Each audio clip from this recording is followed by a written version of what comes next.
Hello, my name is Megan Arns, and I am the professor of percussion at the University of Missouri School of Music.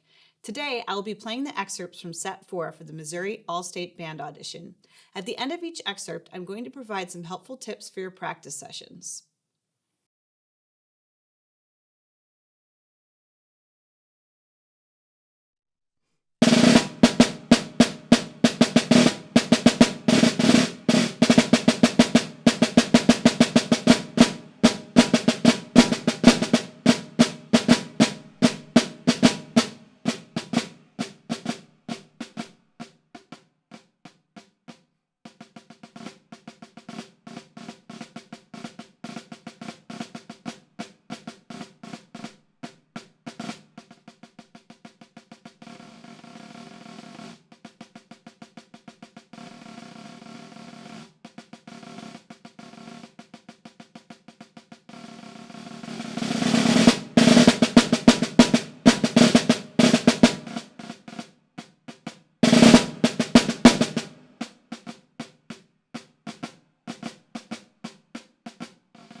All right, so here are some tips for solo number 44 by Anthony Cerrone. The first thing I like to figure out when I'm working on one of these snare drum etudes is what the roll bass should be. So to figure that out, you put it on the performance tempo and you figure out what the skeleton of the roll would be. So when I did that exercise, when I do that exercise, I usually start lower, find something that works, find all the possibilities that work, and even go faster to see what the possibilities are. So when I did that exercise, I found out that a 16th note fits pretty well, but also I can sometimes fit 3 or a 6 tuplet in there. So since you often need more strokes, faster roll bass to fill in a louder dynamic, some of the septuplets or 3s I put at the fortissimo dynamics. So for example, in the very beginning, rather than just putting 16th notes, jaka da da da da da da, I could fit a 3 in there. Jika da da da da da da. So it sounds like this. But then the next one, we're not going to be able to fit 3 in. So we go to the 16th note, which in this case is just 1 stroke. Really all we have space for. At the very end of that line, sometimes there are instances where the rolls are not tied, and so you need to stop on the last roll bass before you move to the next one. So, for example, if on the last bar of the first line, rather than going jaka da, I would go j, j. So I'd just play the 16 notes with a little space in between, like this. And then just 1. So it's 2 strokes, 1 stroke at the very end so that there's space, and that represents the staccato essentially. So the first line would sound like this with all of those roll basses.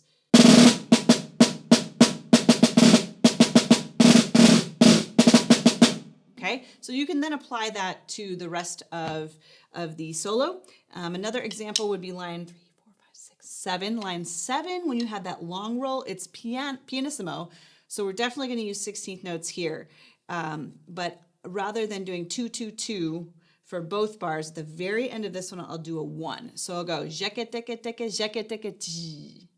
like this. So there's a little bit of space before the next one. However, in the next line, I will go ahead and connect those. So it'll be and then 2, 2, 2, 2, 2, 2. Sounds something like this. Or I guess it would just be 3 strokes in each of those. Does that make sense? So, and then there are some repetitive things in the rest of the solo that you could apply the same concept to. Something that Anthony Cerrone says in his study guide in his book of solos is to often use the same hand. So when you get to line 3, you can alternate in the first bar, right, left, right, left, right, left. But then for all of these, you can just do all right flams or all left flams. And he specifically says that in the book, but that's going to help you get a more consistent sound. Also, in the next line, when you're doing that same hand, just make sure that you have terraced dynamics here. Terraced dynamics means that we're not doing a decrescendo, but we're rather stepping down. So forte, mezzo piano, and a great way to get a good sound out of the drum and to really make sure that you are getting that correct dynamic is to play in different spots on the drum. So I'm gonna play here, and then I move down, and then I move down, and then I move down until pianissimo, I'm very close to the rim, not exactly over the counter hoop, but just right before it. So that should help you get a good consistent sound, but also you're gonna hear all those different dynamic levels as well. So happy practicing with this one. Good luck with Cerrone 44.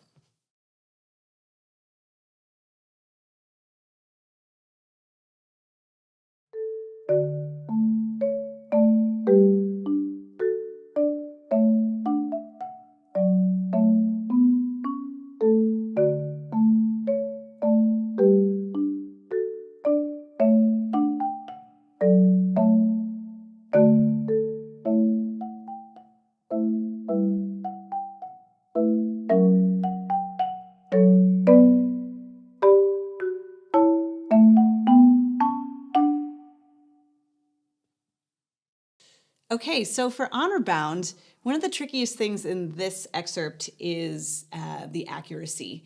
It can be very tricky to get some of these 4-note chords or even the 3-note and 2-note chords as well, just because it's going between the different registers of the instrument. So I would recommend starting much slower on this one so that your hands sort of memorize where they need to go. So start at a much slower tempo to begin. You can also start by doing hands separate, just learning the right hand by itself, just learning the left hand by itself, and then putting them together. So those 3 strategies should help you with the note learning process. When you're playing through this excerpt, you really want to make sure that you're using full rebound stroke. I often see students on this one wanting to do a downstroke like this. But really, every stroke needs to lift back up. All right, so that slow practice is also going to help with memorizing that motion as well. Another thing that's very helpful practice strategy here is using shifting. So by shifting, I'm just going to try this. Well, actually, I'll do both hands together here. You just go from one note to the next note and switch back and forth as quickly as you can. So I'll demonstrate that in the first 2 bars.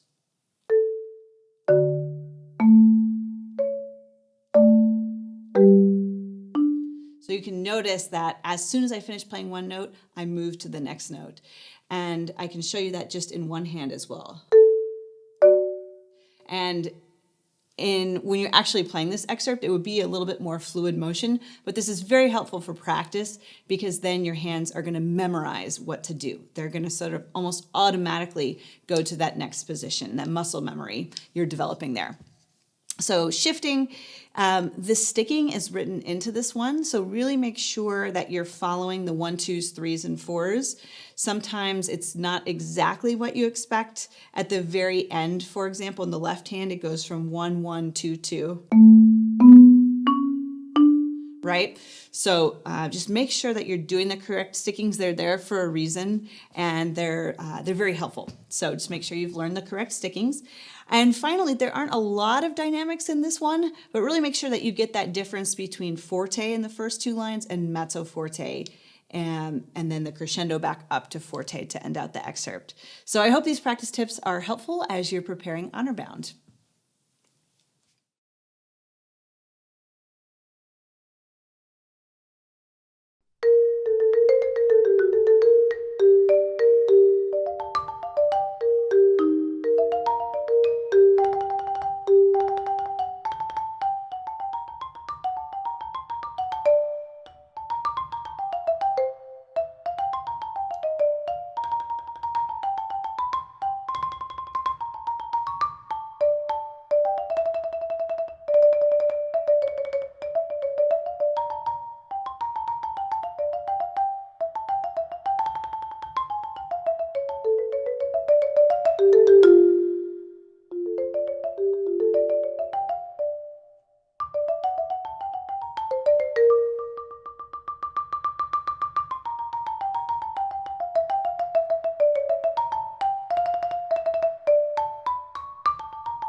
right, so here are some tips for Sonata.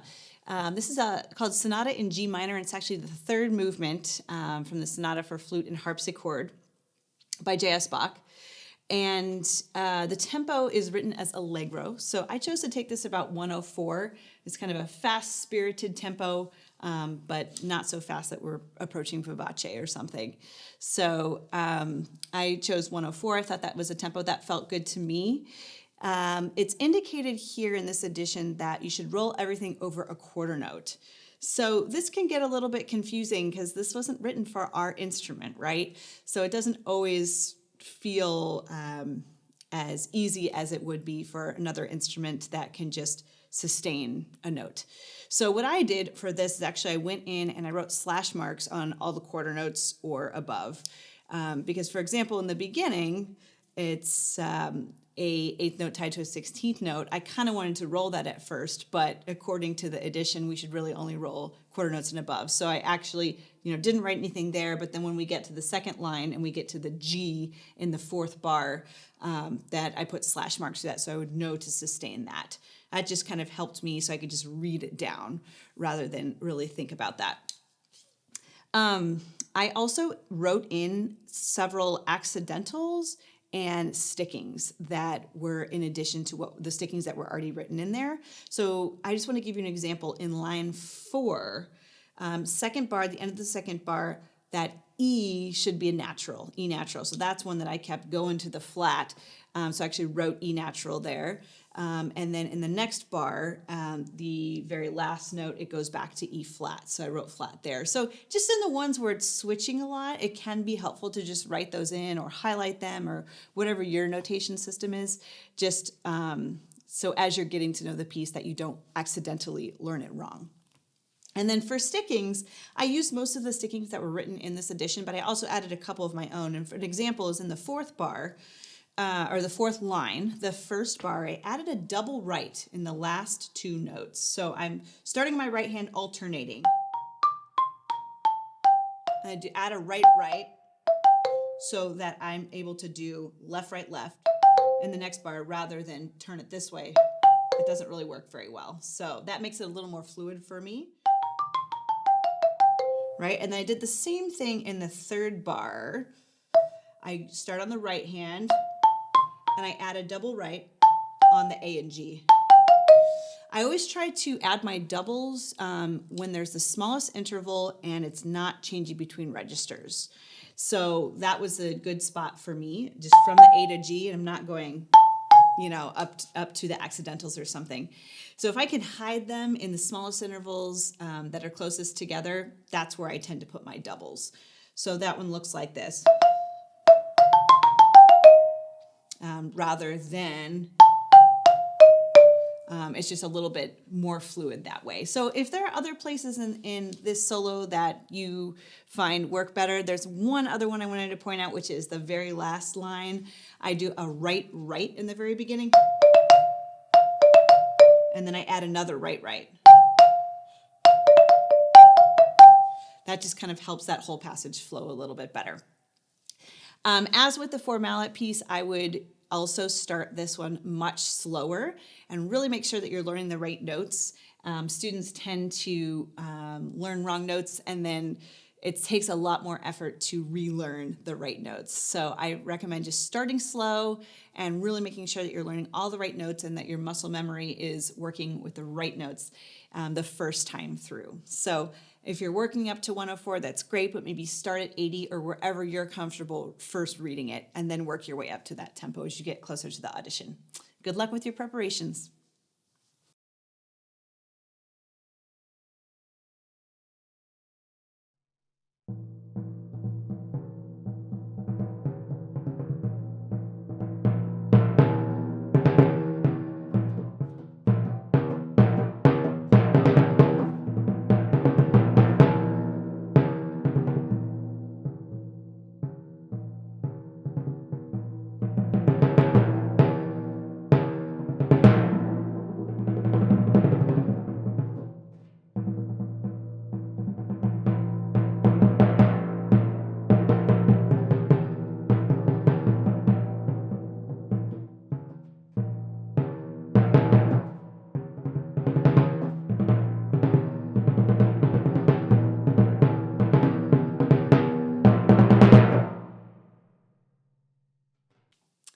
are a few tips on the Missouri Audition Etude number 4 for timpani.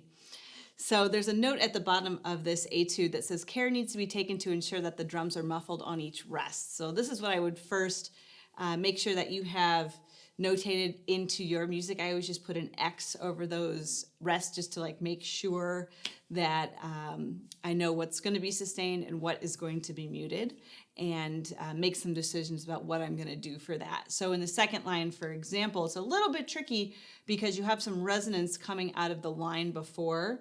You have these notes. So you need to make sure you actually mute on beat 1 and then mute on beat 2 and then play mute on beat 4, and you'll continue that pattern. So something's actually happening in every quarter note space here. So that's a little bit tricky coordination wise. Just try to make as little sound as possible when you're muting the drums. To do that, I use the pads of my fingertips. When it's this quick like this, sometimes I can only get 3 fingers on the drum. But you can also try for 4 as well when it's not so quick. So that's a little bit tricky and requires some coordination in that second line there. There are a couple other places with rests, one other in that line, also in line 4, and then also in lines 5 and 6. There are some more rests that you'll need to work on the coordination of the muting there. Also, there are a few sticking things. There are no stickings written into this etude. So if anything is not what you would expect, that's what I write in. So I don't write everything in, but in the first line, for example, I'm kind of playing along. I'm using right hand lead sticking, right, right, left, right, left, right, right, left, right, left, right, right, left, right, left, right. But then when I get to bar 4, because I need to get to the next drum, I can't continue with that right hand lead sticking. So when the 8th notes come, I'm going to start with the left hand. And this pattern happens in several other places, which is why I wanted to point it out. So in bar 4, in bar 16, similar but different in bar 21, in bar 24. So on all of those, you'll need to start with the left hand so you can get back down to the lower drum without having to do a crossover or something crazy. The other thing you could do is add a double sticking. So if you do decide to start with your right hand and stick with the right hand lead, you could do a paradiddle. Right, left, right, left, right, right, back down. But I found I get a more consistent sound if I just have the alternating strokes. So I just get in the habit of starting on the left hand. So I'll play the first half of the first line so you can see how that works. I'll go a little slower.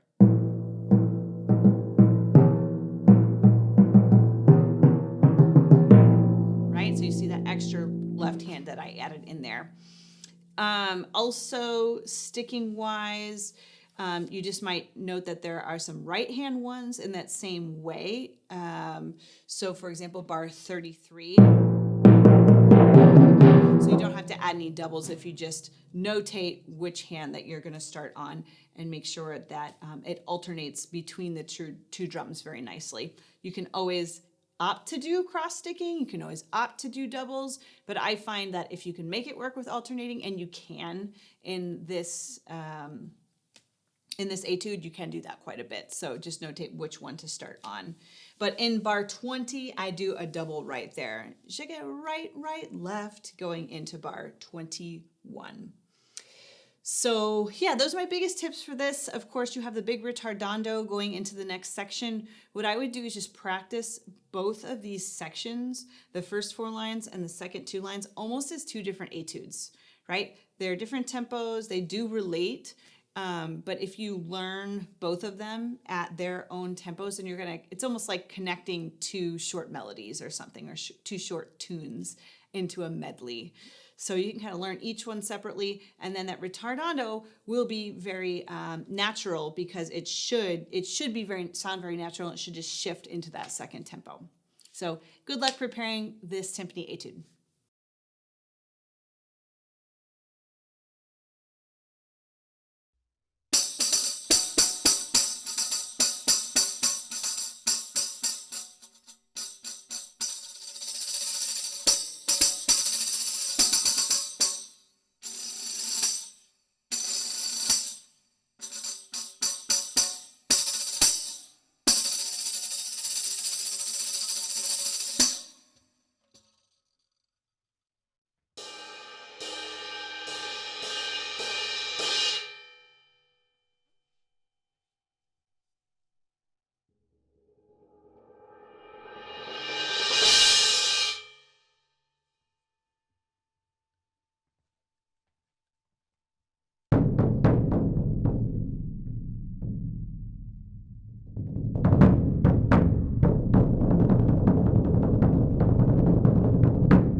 For the Missouri All-State Percussion Accessory Set number 4 Etude, one of the biggest challenges here, and this Etude is built for this, is transitions. So moving quickly between multiple instruments, making sure that you're quiet in between the transitions and that you have enough time to get from one instrument to the other and that you're keeping track of that time in an accurate way.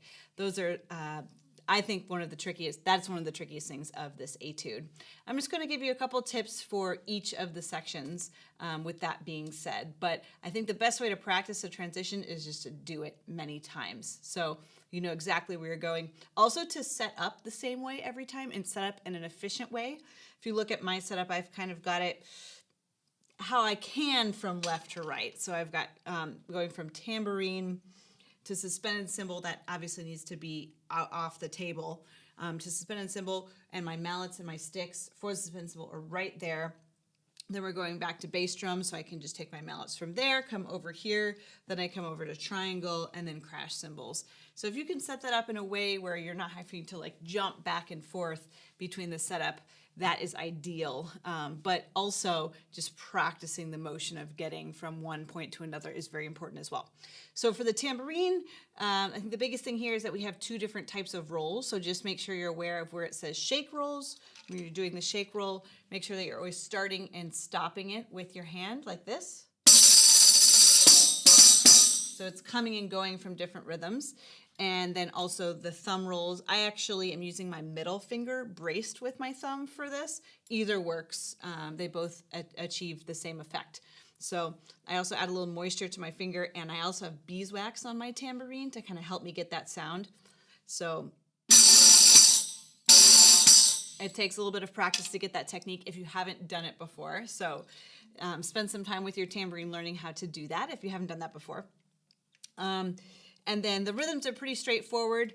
In terms of your technique, I'm using I'm using all of my fingers actually for the loudest parts, and then I decrease the number of fingers as I get to a softer dynamic. So in the beginning, I'm playing here, and then we kind of back off, and then as I get to the rim of the instrument, I'm just using one finger.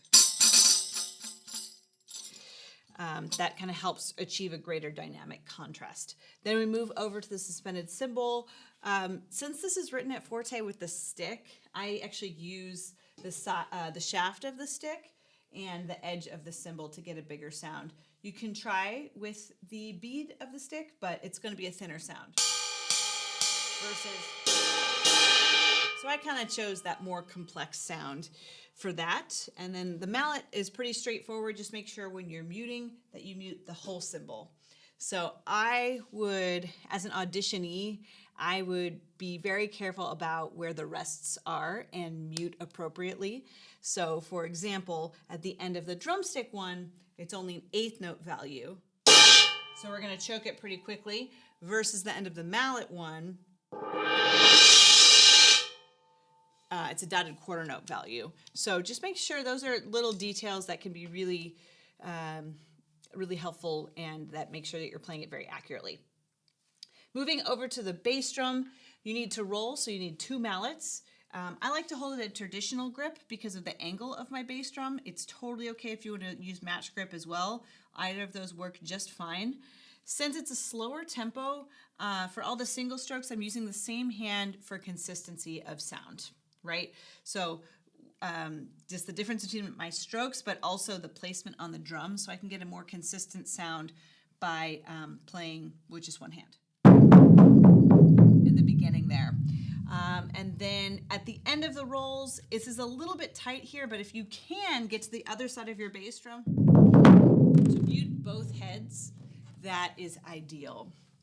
Then moving over to triangle, you have a kind of a quick pickup for the triangle. So make sure it's laid out exactly how you're going to pick it up too. Make sure that the beater isn't somewhere else, but it's just all right here, and you can pick it up very quickly. And practice picking that up and putting it down without making a sound.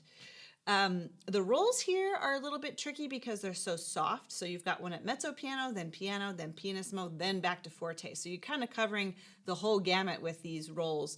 So just one tip for the rolls is that if I'm doing a softer roll, I like to get closer to that edge there.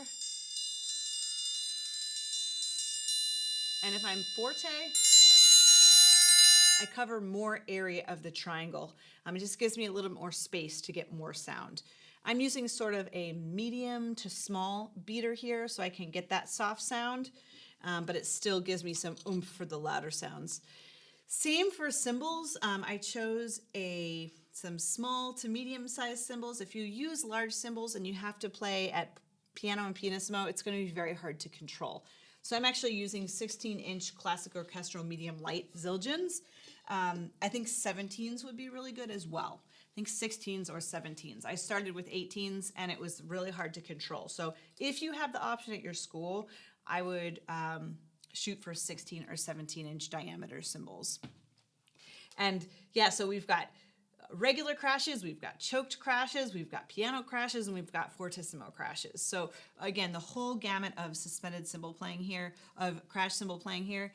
And I would just spend time with your crash cymbals. You know, I would do this every day. I would practice all of these different elements every day within the context of the etude, but also just working on your sounds. This is a really great opportunity to just improve your crash cymbal playing. So just a couple pointers on this. For the repeated crashes, make sure the cymbals are pretty close together so you can get a quick sound.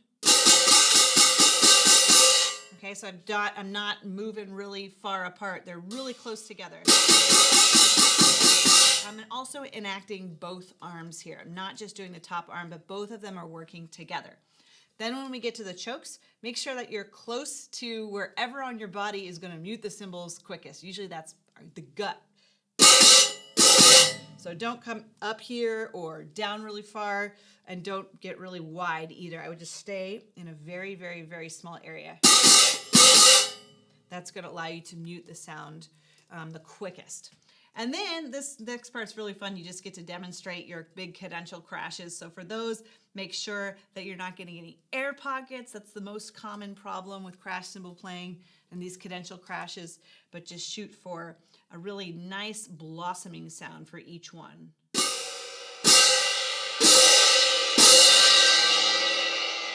Okay, and again, both cymbals are working together.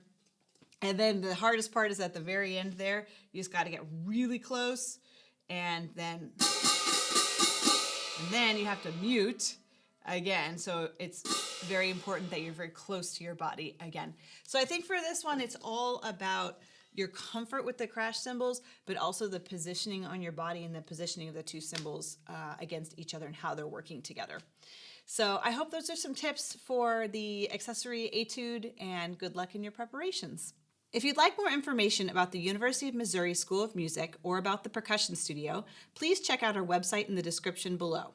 You can find our social media channels by searching for Mizzou Music and Mizzou Percussion, and view past featured performances on the MU School of Music YouTube channel. If you have additional questions about these excerpts or percussion at Mizzou, feel free to contact me at my email in the description below. Good luck on your audition!